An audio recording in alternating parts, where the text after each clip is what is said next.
This week, all eyes turn to the Mkhwanazi Commission. Lieutenant General Mkhwanazi is due for explosive testimony. After weeks of bombshell allegations, he finally takes the stand. What is Senzo Mchunu hiding? What did President Ramaphosa know? And what do we know about a syndicate influencing police, prosecutors, even the judiciary? Stay with us because Mkhwanazi's testimony could change. Spread the fire. Welcome back to the Mpofu-Walsh Experience, or SMWX. I'm Mpofu-Walsh, and the week of reckoning is finally here. Lieutenant General Mkhwanazi will take the stand at the Commission of Inquiry charged with probing his allegations. On the 6th of July this year, he came forth with an absolutely explosive press conference, which alleged that there was a criminal syndicate influencing the highest reaches of government, the executive, the criminal justice system, police, judiciary, and prosecutors.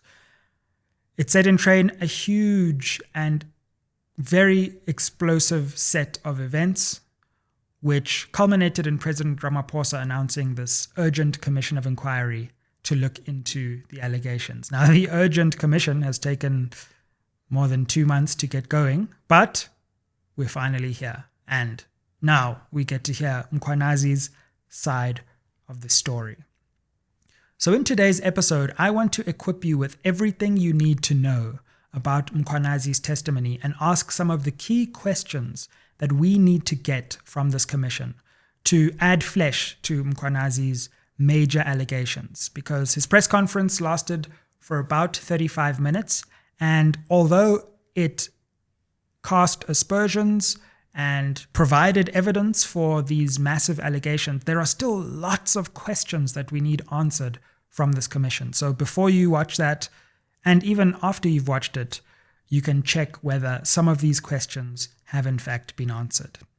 Now, I've done some thinking about this commission and indeed Mkhwanazi's allegations, and I would group the allegations into 3 broad categories. So in this video, I'm going to speak about these 3 categories. The first category is what was said about politicians and senior government officials.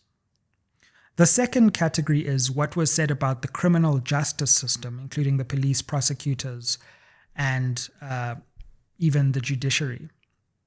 And then finally, there's an angle of cartelpreneurs and celebrities, which also feature in this. So all these 3 are interrelated, but let's focus on those 3 key categories because Mkhwanazi implicates people in all of them. So let's begin with number 1, which is the heavy political figures. And here in particular, I'm speaking about people like Senzo Mchunu. I'm speaking even about people like President Cyril Ramaphosa. I'm speaking about people like Kekana, all of whom have either been at the top of government or at the top of the police and in the police ministry.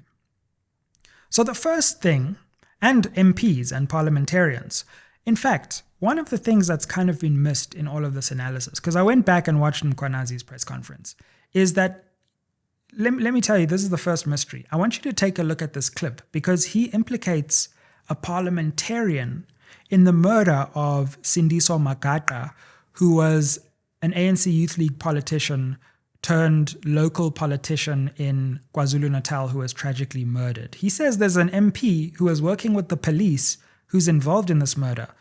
Have a look at this, because this is one of the first key questions that Mkhwanazi's testimony will have to uncover. An additional 35 suspects who are members of the South African Police Service were arrested. The notable one is the one who's now in prison, who's been working with the parliamentarian who was involved in the murder, about the murder of one Sindiso Magaqa. We're going to talk about that later. So first question for me, one of the big questions, who is this parliamentarian who worked with a member of the police who's now been arrested and is in prison in the murder of Sindiso Magaqa? There's someone sitting in our parliament whom Mkhwanazi alleges is responsible for this or who played a part in it. Who is this mystery MP? So that's one key question. And the mysteries continue to unfold. I would say probably the biggest, if you could boil down everything that's happened with this Mkhwanazi testimony and some of the key questions that emerge, I would say one key question probably trumps all others. What is Minister on Special Leave Senzo Mchunu hiding? Because everything flows from that question, if you really think about it. Now, Minister Senzo Mchunu, who's placed on special leave by Cyril Ramaphosa, now there's an acting minister / real minister, so there are two ministers at once. One is chilling at home, the other is at work. So we've got two ministers that the taxpayer is paying for. But the real question is, Senzo Mchunu, who was such a key part of President Cyril Ramaphosa's campaign, but key part of his cabinet as police minister, what is he hiding?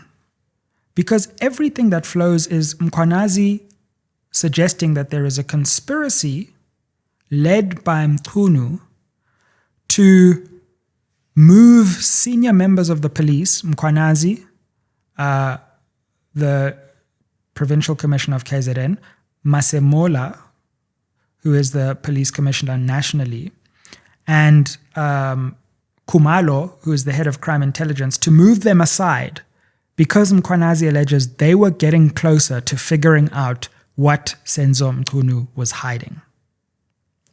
It wasn't just that Mchunu disbanded the political killings task team, which was this task team set up in order to investigate these political killings, which started making or uncovering or unmasking this deeper syndicate. It wasn't just that he disbanded that, because the question is, why did he disband that? Were they probing something that he didn't want them to uncover? Or did he just disband the task team because he had something, he had a bad breakfast that morning? So clearly, if you look at all of this and you boil it down, senior politicians didn't want the political task team to make further discoveries about something. What is that something that is so important that Mkhwanazi threw aside all protocol and addressed the nation directly to make sure that it didn't get lost? So, of course, that's a key question that we need answered in Mkhwanazi's testimony and in Parliament going forward. And all the MPs, all the evidence leaders need to train their attention to what is being hidden here. That creates a deeper question about the president. Now, there's been some serious reporting recently from Jeff Wicks, who I had on this channel, in whose book on Babita Deokaran, a government official who was assassinated for uncovering corruption in the Tembisa hospital. In that book, he reveals that a distant relative of President Cyril Ramaphosa, a certain Mr. Morgan Maumela, he alleges is at least linked to corruption in the Tembisa hospital saga. Now, President Ramaphosa has confirmed that this is actually his distant relative. He's related to him through his ex-wife. So I believe he's a nephew of his ex-wife. Now, President Ramaphosa says he doesn't know this person. He knows nothing about them. So an obvious question is, has he ever met? Are there any pictures which show them together? Is that claim true? Is that denial true? But more deeply in terms of the political question, because Maumela, again, in turn, is linked via Kat Matlala to this Mkhwanazi political task team's question. But don't worry about all those details. I'm going to explain them a bit later when I come to the so-called cartelpreneurs, which is a term I'm trying to popularize because I think tenderpreneur doesn't capture it anymore.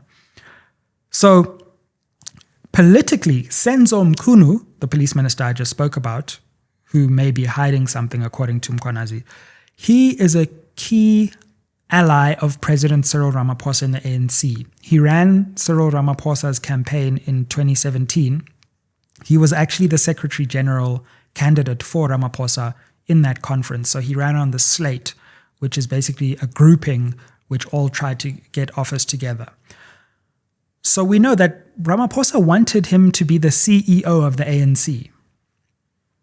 And yet, it appears now that he has been involved in, or it is alleged now that he has been involved in this wrongdoing.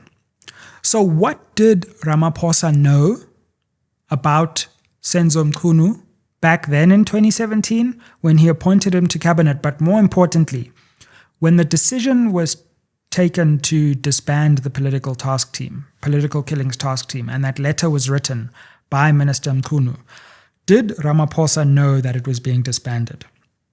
If he knew, then what did he do about it? Did he agree with it or did he disagree? If he didn't know, then why didn't he know? Because he chairs the security cluster. If anyone, he gets intelligence briefings every day. If he doesn't know, then we have a deeper problem that the president is unawares about major security issues. So I would want Mkhwanazi to explain, did Mkhwanazi go to Ramaphosa before he did his press conference and say, Mr. President, there's a crisis here. I've tried all other protocol.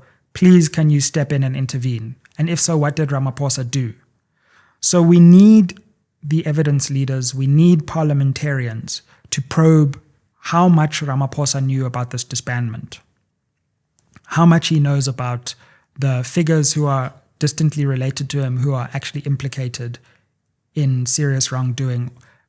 And there may be allegations at the moment, but the allegations are so serious that they can end a political career and not just one. So I would say, and then of course you've got Bheki Cele. Bheki Cele has come up in some of the reporting over this, being placed at the homes of some of the key cartel, alleged cartel members. What did he know? Why was he there? Etc. So hopefully Mkhwanazi's testimony can shed light on all of these questions. If not Mkhwanazi's testimony, then the commission itself as it will unfold. I must just take a step back here as I conclude part one, which is about senior politicians. I'm really fascinated by the police commissioner, Fani Masemola's testimony, because he's actually the person who runs the police nationally. What does he know? What doesn't he know? What did he try to do? What did Mkhwanazi tell him and when? And did he try to intervene? What was his relationship with Mkhunu? Is he part of the group that is exposing what Mkhunu may be trying to hide? And if so, I think that's going to be maybe even more interesting than the Mkhwanazi testimony, because he's right at the top of the police, not just in one province. But okay, cool. I kind of segued there into the police. And as I said, part one was about senior politicians. Part two is about the criminal justice system, which Mkhwanazi placed in question. And he said that it is members of the police, it is members of the judiciary even, members of the National Prosecuting Authority. So I want you to have a look at a clip where Mkhwanazi speaks about the criminal syndicate he believes has been unmasked and who is being influenced by this syndicate. So take a look at this clip coming up now. And I can confirm before the South Africans today that the investigation which these members were involved with in Gauteng has unmasked the syndicate. And this syndicate involves, amongst others, politicians who are currently serving in parliament. The law enforcement officers include the members of the South African Police Service, the Metro Police, and correctional services. They include prosecutors in Gauteng province, the judiciary, and all these are controlled by the drug cartel as well as business people in that province of Gauteng. This act, of course, undermines the criminal justice system in this country. So, I mean, that is probably the absolute high point of this press conference when Mkhwanazi says there is a drug cartel influencing senior politicians in parliament, which we've discussed. He actually puts it in the plural there, so it may be more than one MP. But then he comes to the criminal justice system, correctional services, prosecutors. He even says the judiciary and, of course, the police itself. So this is really the criminal justice system as a whole. And I want to take each part of this as we discuss his allegations around the criminal justice system in turn, and again, pose some questions where we need some detail about this after the press conference. So the first one is the police itself, okay? Now, Mkhwanazi alleges that these dockets that the political killings task team, this team that he was building that was uncovering the syndicate via looking at political killings, they had a number of live dockets. Some people had already been arrested, but there were 121 dockets that were still under investigation. 5 of those dockets had instructions to arrest those people. And mysteriously, in March of this year, those dockets were moved after the political killings task team was in the process of being disbanded, away from Mkhwanazi and back to Gauteng, in particular back to Mkhwanazi alleges Shadrach Sibiya, who at the time is the Deputy Commissioner for Crime Detection in the police. And Mkhwanazi alleges nothing happened to those dockets after they were moved, even though there were these instructions for at least 5 arrests in those 121 dockets. So, of course, a key question then that we need to understand is, what is his understanding of how those dockets were moved? Who told them to move him? And why does he believe those dockets were moved? There was actually an interesting gap. So he was informed that they'd be moved in January, but they were ultimately moved in March. We actually know now that they've been given back to Mkhwanazi. That was the whole furore that happened a few weeks ago, last week, where they were moved back, and then the minister and the president seemed to suggest that they had a problem with them being given back to Mkhwanazi, but eventually they were given back. Mkhwanazi also said something very, very controversial, where he said there was a meeting between him and Sibiya where Minister Nkunu tried to reconcile the two, and he basically said he wouldn't reconcile with criminals, which appears, if you interpret it, to suggest that he is accusing Sibiya of being a criminal, which is a major accusation. Now, meanwhile, Sibiya was told to stay at home by the National Commissioner, Masemola, and he has now been suspended officially. So we need to understand this relationship and the role that Mkhwanazi alleges Sibiya is playing. And of course, then Sibiya needs to give his side of the story at the commission as well, because he comes through as a key figure within the police. Now, it appears, if you take a look at what Mkhwanazi has alleged, that you've got Sibiya on the one hand and people who are linked or close to him. As far as I can make out, his testimony isn't fully clear on a certain General Feroz Khan. But Mkhwanazi says he got some messages which had leaked information, and this person said you'll be briefed by Khan later. So I'm not sure if that means that Khan is on the Sibiya side of things, or that he knew about the leaks, or that he was just going to brief Mkhwanazi later. But Mkhwanazi also mentions a certain General Khan within the police and Sibiya. So those are 2 figures about whom we need more detail. What does Mkhwanazi think Khan knew? Why was he going to brief him about this leaked information? And of course, Sibiya. So there's like one orbit or sphere or grouping in the police who seem to be trying to protect the minister, according to Mkhwanazi. This and whether Khan is or is not part of that is still needs to be clarified by his testimony. Then there's another grouping, I would say, of 3 people. Mkhwanazi, as I said, Masemola, who's the commissioner himself, and then the head of crime intelligence. Crime intelligence is where you try to actually figure out and bust cases by figuring out what's going on before they happen. Crucial to law enforcement. The head of crime intelligence is a Mr. Khumalo. Now, interestingly, just before Mkhwanazi's press conference, Khumalo was arrested and brought before court in a case, I think, involving fraud. So what Mkhwanazi is alleging is that, and there were talks that both Mkhwanazi the rumors that both Mkhwanazi and Masemola were going to be arrested themselves. So what Mkhwanazi seems to be saying is that there was an attempt by sections of the police and senior politicians to silence this Mkhwanazi grouping in the police that was uncovering the syndicate by arresting them and effectively moving them away from influence in the police. So it was first going to be Khumalo, then they were going to target Mkhwanazi and or Masemola and effectively get them out of the police through suspension or through these cases that were going to be brought against them. So Mkhwanazi issued a preemptive strike in some ways to prevent this plan from unfolding.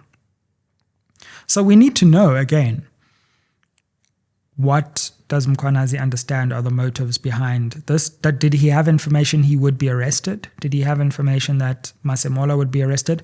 And what is the nature of Khumalo's case?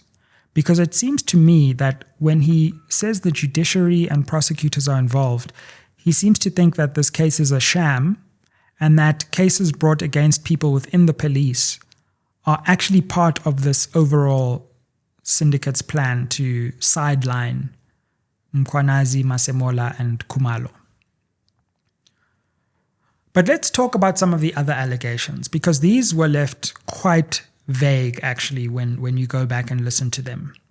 He says that, and again, he's unmasked a syndicate.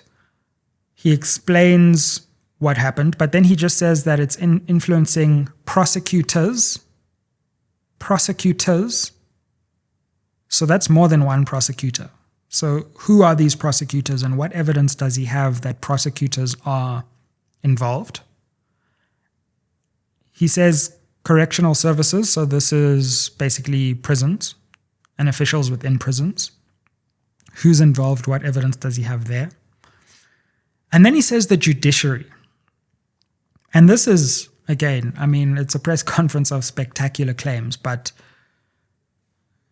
the judiciary, that's huge. And you notice he doesn't say the magistracy. So he's not just talking about magistrates, but he could be talking about judges, because the judiciary normally relates to judges rather than just magistrates. Magistrates are in lower courts, whereas judges tend to deal with higher importance matters in the High Court, appeal courts, even the Constitutional Court.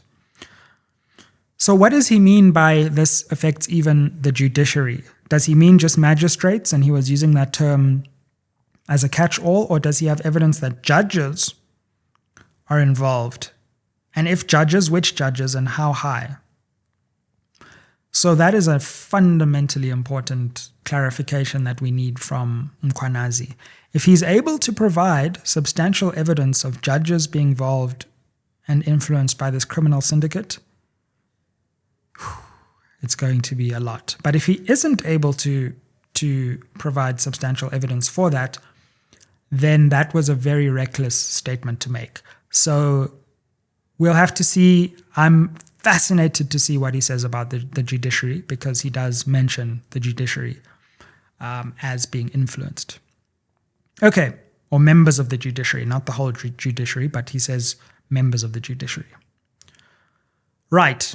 So let's get to the third part, which is what I'm calling alleged cartelpreneurs and celebrities, because interestingly, not only did Mkhwanazi implicate senior politicians, but he suggests that there's this kind of underworld involving people who get government tenders and celebrities, and there's this tangled web of influence, and that group also influences politicians. So there's basically this cartel, the syndicate, which works in nightlife, works in entertainment, but also works to influence politicians to make sure that they get tenders, etc. So the first question here in this grouping in part 3 is, what is the nature of the syndicate that Mkhwanazi says has been unmasked? He just says we unmasked a syndicate. Now he mentions some names that could be part of this syndicate. He mentions the name of Vusumuzi Kat Matlala, who was actually arrested by the Political Killings Task Team. Is he actually saying that Matlala is indeed part of the syndicate? And what evidence does he have for that? As I mentioned earlier, in terms of Cyril Ramaphosa, his distant nephew, Morgan Maumela, is Mkhwanazi alleging that he is part of this syndicate or not? If not, who are the members of this syndicate? There's a certain Mr. Brown Mohotsi, who seems to have been an intermediary. He wasn't working for Senzo Mchunu officially, but Mkhwanazi describes him as an associate who would put pressure on different members in the police who had access to all this leaked information. Mchunu said he didn't know him. Mkhwanazi says there's telephonic evidence that he did know him, and he denied knowing him in Parliament. Mchunu walked that back in a statement and said he's a comrade, but he doesn't know him very well. Is Brown Mohotsi part of this syndicate? So what we need out of this is detail on what the nature of the syndicate is and who is running the syndicate. What are the drug links? What, if any, are the international links? What are the political links? And who exactly are they influencing? And what is the evidence to suggest? Because remember, it's a spectacular claim, so it requires spectacular evidence. What is the true evidence to suggest that there really is this syndicate in the shadows that's affecting everything from tenders to police to judiciary to the criminal justice system, and who are the members of the syndicate? Now, Mkhwanazi says that when they arrested Kat Matlala on an attempted murder charge, what eventually happened was that Matlala's phone records were made available, and this is where they began to discover a lot of this stuff. So again, that's something that needs to be inquired into. What came out of those records, and what did Mkhwanazi discover that made him link Matlala to Senzo Mchunu? Katiso Molefe is another name that comes up, and he was the person, remember, who was arrested when Kenny Gunene was found in his house. How is he linked to all of this? There are these firearms which seem to be linked to this syndicate because they have been traced to multiple different crimes, including the murder of DJ Somebody. So what is the nature of these firearms? Who owns them? Do they belong to the syndicate? And what does the ballistic evidence that the Political Killings Task Team uncovered tell us about this syndicate? Mkhwanazi mentions that there were high-profile artists in the plural. Now, we know that DJ Somebody is a high-profile artist who was killed by these firearms that the police allege trace back to similar crimes and similar figures. Are there other artists in Gauteng who were killed? If so, who are they? Or was it just one artist? So again, that's a question that I would have for Mkhwanazi. So, as you can see, and to try and sum it all up, I would say that there are three main categories that we need to be looking at in terms of getting answers and more detail and clarity from Mkhwanazi's allegations. First is senior politicians, senior ANC politicians at the highest levels of government. Who are the MPs involved? What did the president know? What was Senzo Mchunu trying to hide? Are there any former ministers who need to answer questions based on public reporting? And are those allegations about them true or not? Secondly, the criminal justice system. What is the evidence to suggest that members of the criminal justice system have been influenced by this cartel, or at least that the cartel has attempted to influence them? The police, judiciary, correctional services, prosecutors, and who are they? And then finally, who are the masterminds? Who are the alleged cartelpreneurs? And how do celebrities feature and artists feature in this underworld? And if we are able to get answers to all of those things, I can assure you that South African politics will never be the same. The Ramaphosa presidency may not survive. Minister Senzo Mchunu's political career hangs in the balance. The ANC's electoral fortunes could be absolutely decimated, and South Africa could be in a place where we would have to reckon with one of the most ghastly, terrifying, and disappointing chapters in our history where the institutions that were supposed to protect us ended up being the institutions that were used against us. But all this remains to be tested and remains to be seen. And what's going to be so fascinating about this is that Mkhwanazi is both going to be given a platform to explain so much of what the public is desperate to know, but he will also be subject to further scrutiny, and we'll be able to see if some of his allegations stand up to that scrutiny.